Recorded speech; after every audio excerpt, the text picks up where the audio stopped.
What's up, guys? This is KYKS and I'm back. So today we're looking at 3D in Adobe After Effects CC 2017. So what is 3D? 3D is basically 3D. But on a serious note, since I started creating these tutorials from one up to this one, we have been looking at 2D. Hear me, 2D. 2D has Y and X axis. 3D has Y, X and Z or Z axis.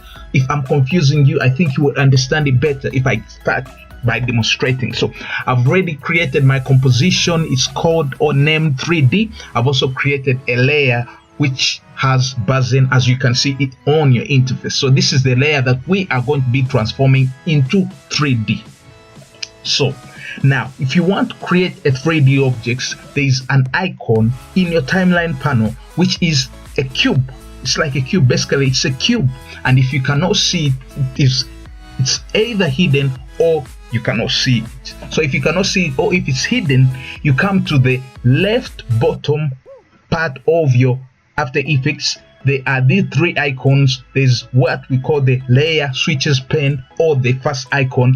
When you click, keep on seeing this section here. If I click, it will collapse. If I click again, it will expand. So if you cannot see it, click there and you will see your cube. So this is the layer we are going to transform. So in order to explain it better, I'm going to be using two attributes. One is the position attribute, another one is the rotation attribute. So now when I want to transform this layer into 3D, I'll come to this icon, the cube icon. Under it there is an empty checkbox, and when I click on it, on that empty checkbox on the layer that we want to transform, there appears another cube like it. So it means now my layer has been transformed into 3D. If that cube appears, means your layer has been transformed into 3D. So when we look at our composition here, like I said, I'm going to use rotation and position. I'm going to first use rotation. We are going to use the rotation tool on your tool panel. It's this rotation tool. We click it. In order for me to expand it and explain it, let me expand my composition and explain it better. Let me use my hand tool to move it. So as you can see on my composition, we have the green, red and blue.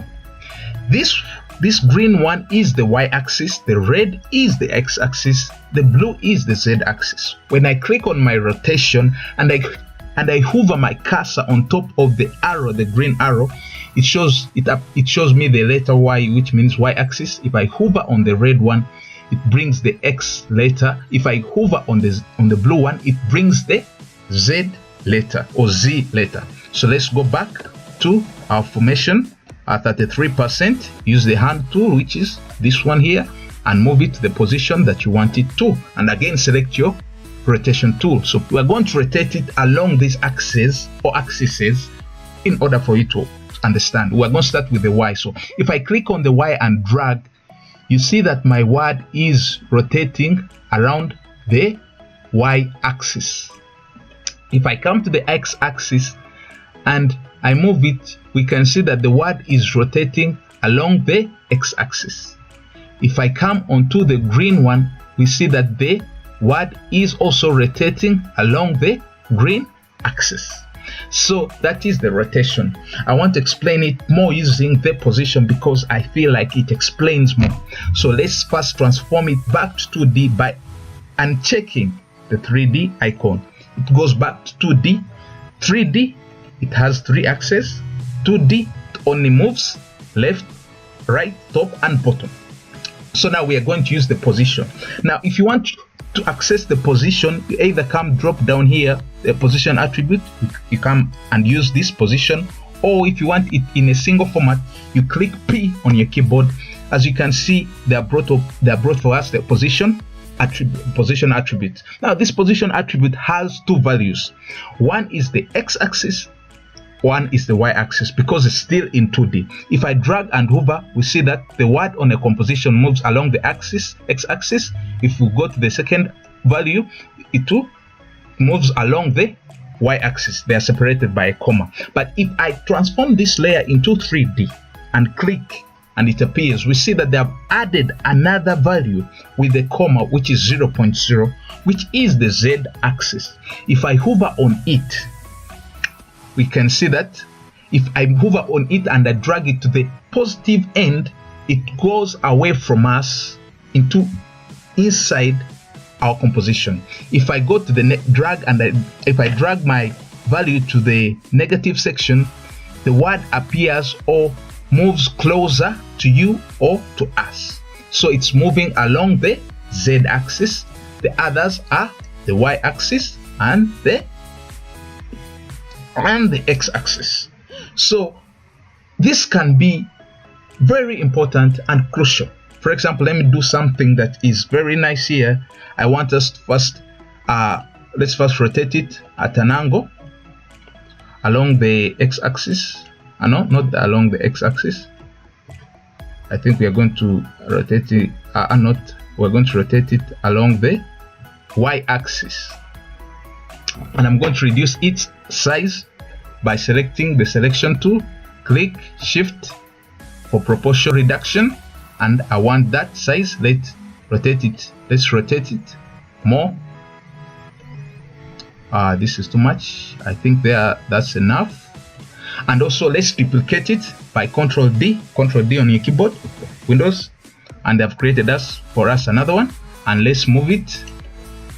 Let's move it behind this word along the Z axis or Z axis. Now, as you can see, we have created two words that are alongside each other but in 3D dimension. And let's use another layer. Let's create another solid, and it has this color, and this solid is for now it's 2D. Now we're going to transform it into 3D, and when you transform it into 3D, it goes behind our words. So we're going to rotate it along the X axis. You can do it according to how you want. So we are going to also move it position along that axis. So you see that our words are appearing like they're on top. Yes, they're on top of our layer. So let's move it down so that it can appear like a flow. So as you can see, you can do a lot of things using this section here, this 3D here. So the purpose or why I started with 3D is because I wanted us to go to cameras. Cameras are so crucial, like how a real camera acts. Can move around this 3D object. You can never use a camera on a 2D object because it won't affect it the way you want it to. So camera is supposed to be used in 3D. So that's why I wanted to first teach you 3D so that we can go to cameras, and when we are learning about cameras, it becomes simpler for you. So you can do this, you can practice. I can't explain everything. You can practice, rewatch my video. After, like it, share, and subscribe to my channel if you've not subscribed, and also do other things that are supposed to be done for me of my advantage. So see you again while we're looking at cameras, which is more exciting. Yep, I remain KYKS.